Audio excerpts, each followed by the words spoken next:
घेऊयात गावाकडच्या 50 बातम्यांचा वेगवान आढावा।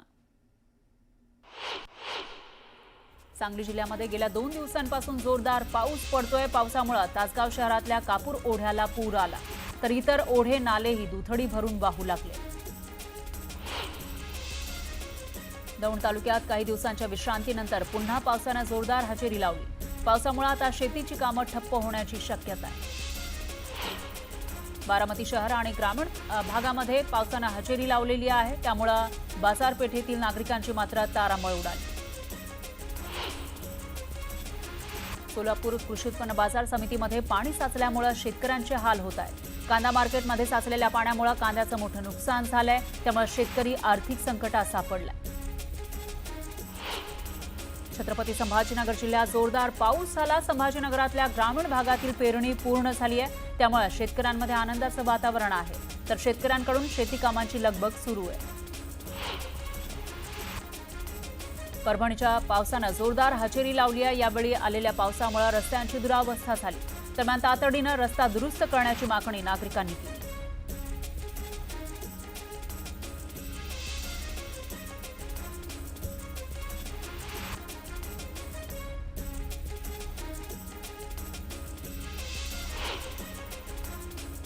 पैठणमधील ग्रामीण भागामध्ये वादळी वाऱ्यासह झालेल्या पावसामुळे 100 एकराच्या वर केळीचं पीक आडवं झालंय। त्यावेळी काही ठिकाणी तर पेरणी झालेलं बियाणंही वाहून गेलं आहे। कृषी विभागाने नुकसानीची पाहणी केली। सोलापुरात झालेल्या मुसळधार पावसामुळे उळे कासेगाव या गावांचा संपर्क तुटला। कासेगावात जाण्यासाठी ग्रामस्थांना ओढ्याच्या पुलातून वाट काढावी लागलेली आहे, तर जीवघेणी कसरत करत कंबरभर पाण्यातून प्रवास सुरू आहे।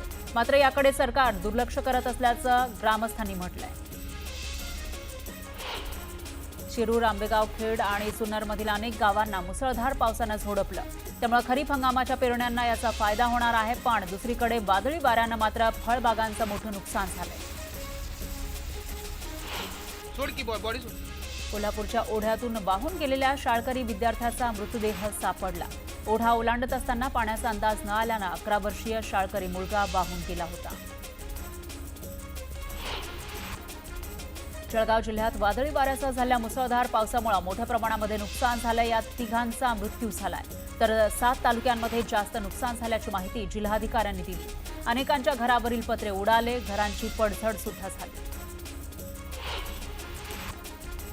जळगावात झालेल्या मुसळधार पावसामुळे जिल्हा शासकीय वैद्यकीय महाविद्यालय आणि रुग्णालयातील ओपीडी तसंच इमर्जन्सी वॉर्डमध्ये गळती लागली। पाण्याच्या धारा वाहू लागल्या, त्यामुळे वॉर्डमधील कर्मचाऱ्यांसह रुग्णांचीही तारांबळ उडाली। सांगलीच्या मिरज तालुक्यातील ढवळी इथं वीज कोसळून एका शेतकऱ्याचा मृत्यू झाला। आजूबाजूच्या शेतकऱ्यांनी तात्काळ उपचारासाठी रुग्णालयात नेलं, मात्र वीज डोक्यावर कोसळल्यानं त्यांचा उपचाराआधीच मृत्यू झाला। परभणी जिल्ह्यामध्ये शेतकऱ्यांनी पेरणीची सुरुवात केली आहे, मात्र तज्ज्ञांकडून पुरेसा पाऊस आल्यावरच पेरण्या कराव्यात असं आवाहन करण्यात आलंय। त्यामुळे शेतकऱ्यांवर दुबार पेरणीचं संकट ओढावण्याची शक्यता आहे। यानंतर एक ब्रेकिंग न्यूज आहे। चंद्रशेखर बावनकुळे बच्चू कडूंच्या भेटीला पोहोचलेले आहेत। मागील 5 दिवसांपासून बच्चू कडूंचं आंदोलन सुरू आहे आणि आता सत्ताधारी नेते चंद्रशेखर बावनकुळे त्यांच्या भेटीसाठी पोहोचलेले आहेत, त्यामुळे बावनकुळे त्यांची समजूत काढण्यात यशस्वी होतात का ते बघावं लागेल। काही कागदपत्रही त्यांच्या हातामध्ये आपल्याला दिसत आहेत, त्यामुळे ज्या मागण्या आहेत बच्चू कडूंच्या त्या पूर्ण होणार का याकडेही लक्ष आहे। पालकमंत्री चंद्रशेखर बावनकुळे हे बच्चू कडूंच्या भेटीसाठी पोहोचलेत। चंद्रशेखर बावनकुळे आणि बच्चू कडू यांच्यामध्ये चर्चा सुरू आहे। बच्चू कडूंच्या आंदोलनाचा आज 6वा दिवस आहे। मागील 5 दिवसांपासून ते उपोषण करतायत आणि आज 6वा दिवस त्यांच्या उपोषणाचा आहे आणि यावेळेला मंत्री चंद्रशेखर बावनकुळे त्यांच्या भेटीसाठी पोहोचलेले आहेत, त्यांच्यासोबत चर्चाही करतायत। त्यामुळे बच्चू कडूंच्या ज्या मागण्या आहेत, ज्या मागण्यांसाठी त्यांनी हे उपोषण सुरू केलं होतं त्या पूर्ण होणार का याकडे सर्वांचं लक्ष आहे। हिंगोलीच्या जिल्हा परिषदेच्या सभागृहातील छताची दुरावस्था झाली, त्यामुळे कामाच्या दर्जावर प्रश्नचिन्ह उपस्थित झालाय, तर बांधकाम करणाऱ्यांवर कारवाई करावी अशी मागणी करण्यात आली आहे। भारत-पाक युद्धाच्या पार्श्वभूमीवर शिर्डीच्या साई मंदिरात हार, फूल आणि प्रसाद घेऊन जाण्यास बंदी घालण्यात आली होती, पण आता हार आणि फूल नेण्यास असलेली बंदी उठवण्यात आली आहे। साई भक्तांना आता हार आणि फुलं साई समाधीवर अर्पण करता येणार आहे। आषाढी वारीच्या पार्श्वभूमीवर श्री विठ्ठल रुक्मिणी मंदिर समितीमार्फत सर्व विभागातील कर्मचाऱ्यांना विशेष मार्गदर्शन करण्यात आलं। यामध्ये भाविकांना सुलभ, सुरक्षित आणि व्यवस्थित दर्शन मिळावं या उद्देशानं कार्य विभागनिहाय जबाबदाऱ्या स्पष्ट करण्यात आल्या। आषाढी शुद्ध एकादशी सोहळ्यानिमित्त विठुरायाच्या महापूजेवेळी श्री विठ्ठल रुक्मिणीचं मुखदर्शन सुरू राहणार आहे। त्यामुळे यात्रेच्या कालावधीत मंदिर समितीनं भाविकांच्या सुलभ दर्शनाला प्राधान्य दिलंय। श्रीरामपूर MIDC इथं कृषी विभागाच्या पथकानं मोठी कारवाई केली आहे। अवैध खत विक्री आणि साठवणुकीचा कोणताही अधिकृत परवाने नसलेल्या कृषी गोदामावर छापा टाकला, कारवाई केली। जवळपास 3 लाख रुपयांचा मुद्देमाल यामध्ये जप्त केला। हक्काच्या जमिनींसाठी झगडणाऱ्या 11 पीडित शेतकऱ्यांनी श्रीरामपूर शहर पोलीस ठाण्यामध्ये मागील 20 तासांपासून ठिय्या आंदोलन केलं। न्याय मिळेपर्यंत माघार घेणार नाही असा निर्धार पीडित शेतकऱ्यांनी केला। रत्नागिरीतील गणपतीपुळे मार्गावर भर दिवसा बिबट्याचा वावर पाहायला मिळाला। यावेळी या मार्गावरून प्रवास करणाऱ्या एका वाहन चालकानं हा व्हिडिओ काढलेला आहे, तर त्यामुळे परिसरामध्ये मात्र भीतीचं वातावरण आहे। नागपूरला 20 ते 22 जून दरम्यान मनकापूर स्टेडियमवर भव्य अंडर-15 कुस्ती चषकाचं आयोजन करण्यात आलंय। या स्पर्धेत देशभरातील 25 राज्यांमधून 25 संघ आपली ताकद आजमावणार आहेत। कोल्हापूरच्या राजाराम बंधाऱ्यामध्ये कचऱ्याचं ढीग पाहायला मिळाले आहेत। पाण्यातून वाहून आलेला कचरा बंधाऱ्यामध्ये साचलाय, त्यामुळे प्लास्टिक बॉटलचा खच पडला, तर पंचगंगा नदीला गटार गंगेचं स्वरूप आलं। जळगावच्या पारोळा इथल्या राम मंदिर संस्थानच्या मंदिराच्या कंपाऊंड वॉलच्या बांधकामासाठी खोदकाम करत असताना खोल खड्ड्यातून एक धातूचा तांब्या आढळला। यामध्ये तब्बल 180 तांब्याची आणि 4 चांदीची अशी एकूण 184 प्राचीन नाणी आढळली आहेत। जळगावात झालेल्या वादळी वाऱ्यासह पावसामुळे सिंधी कॉलनीमधील वीज मागील 27 तासांपासून खंडित आहे। त्यामुळे संतप्त नागरिकांनी महावितरण कार्यालयावर ठिय्या आंदोलन केलं आणि महावितरणच्या अधिकाऱ्यांवर रोष व्यक्त केला।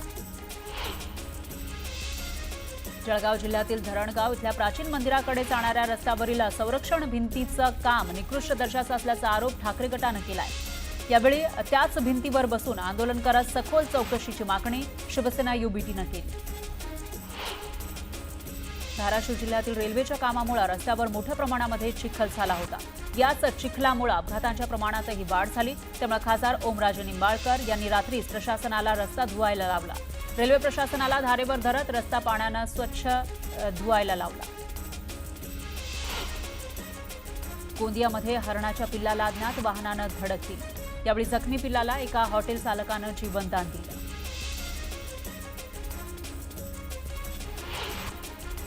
जळगाव जिल्हाधिकारी कार्यालयावर बिऱ्हाड मोर्चा काढण्यात आला।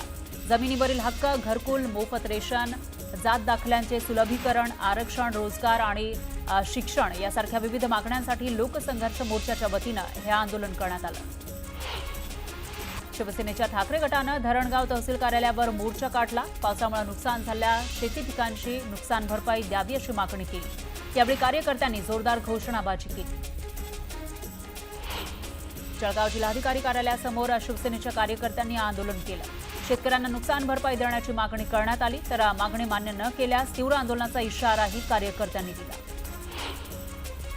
पुण्यात महापालिकेनं अतिक्रमण विरोधात मोठी कारवाई केली आहे। विमाननगर परिसरात महापालिकेकडून अतिक्रमणावर कारवाईचा बडगा उगारण्यात आला। नोटीस देऊन सुद्धा संबंधितांनी अतिक्रमण हटवलं नव्हतं, त्यामुळे पालिकेकडून कारवाई करण्यात आली।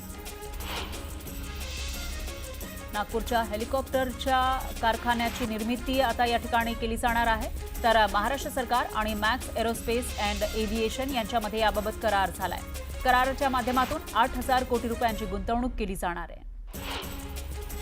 माळेगाव कारखान्याच्या पंचवार्षिक निवडणुकीसाठी आज चिन्ह वाटप होतं। या चिन्ह वाटपादरम्यान 2 गटात तुफान राडा झाला। या राड्यामध्ये 2 गट आमने सामने भिडले, तर पोलिसांना देखील धक्काबुक्की करण्यात आली। मुंबईच्या कांदिवली पूर्वच्या जानूपाडा परिसरामध्ये भाजपच्या 2 गटात राडा झाला। पालकमंत्री आशिष शेलार भेटीसाठी आले होते, त्यावेळेला हा राडा झाला।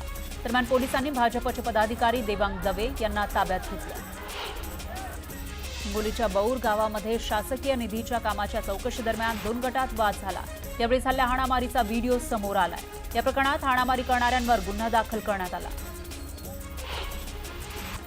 अंमळनेरची दिंडी पंढरपूरकडे रवाना झाली आहे। यावेळी मोठ्या संख्येनं वारकऱ्यांनी ढोल ताशांच्या निनादात सहभाग घेतला। राष्ट्रवादी शरदचंद्र पवार पक्ष स्थानिक स्वराज्य संस्थेच्या निवडणुकांसाठी युती करणार असल्याची माहिती समोर आली आहे। भाजप वगळता कोणत्याही पक्षाशी युती करणार असल्याची माहिती सूत्रांनी दिली। गेल्या 26 वर्षांपासून स्थानिक स्वराज्य संस्थेच्या निवडणुकीसाठी स्थानिक नेते ठरवतात तेच पक्ष ठरवतो। पाऊस आल्यावर ठरवू छत्री घ्यायची की रेनकोट घ्यायचा, युतीच्या प्रश्नावर सुप्रिया सुळेंनी ही प्रतिक्रिया दिली। उद्धव ठाकरेंनी भेटायला बोलावलं तर भेटायला जाईन असं मोठं विधान मंत्री संजय शिरसाट यांनी केलं। शिरसाट यांच्या या वक्तव्यामुळे राजकीय वर्तुळात चर्चांना उधाण आलंय। तर ठाकरे कुटुंब एकत्र यावं याला आमच्या शुभेच्छा आहेत असंही ते म्हणाले। जळगावमध्ये राज ठाकरे आणि आदित्य ठाकरे यांच्या वाढदिवसाचे एकत्रित फोटोचे बॅनर लावण्यात आले। यामुळे जळगाव शहरात जोरदार चर्चांना उधाण आलं। सोलापूरचे पालकमंत्री जयकुमार गोरे यांनी मोदींच्या विविध विकास कामांचा आलेख मांडला। 11 वर्षात मोदींनी संरक्षण, आर्थिक, आरोग्य, शिक्षण आणि इतर सर्वच क्षेत्रामध्ये केलेल्या प्रगतीचा आलेख पालकमंत्री जयकुमार गोरे यांनी मांडला। एमआयएमचे माजी खासदार इम्तियाज जलील यांनी पालकमंत्री संजय शिरसाट यांच्यावर जमीन हडपल्याचा आरोप केलाय आणि त्याचबरोबर जातीवाचक उल्लेख केल्यानं जलील यांच्या विरोधात अॅट्रॉसिटीचा गुन्हा दाखल करण्यात आलाय। आरोग्यमंत्री प्रकाश आंबेडकर यांनी दौंडच्या करकुंभ आरोग्य केंद्राला भेट दिली। यावेळी त्यांनी डॉक्टर आणि स्टाफची झाडाझडती घेतली। रुग्णांना चांगल्या सुविधा देण्याच्या सूचनाही दिल्या।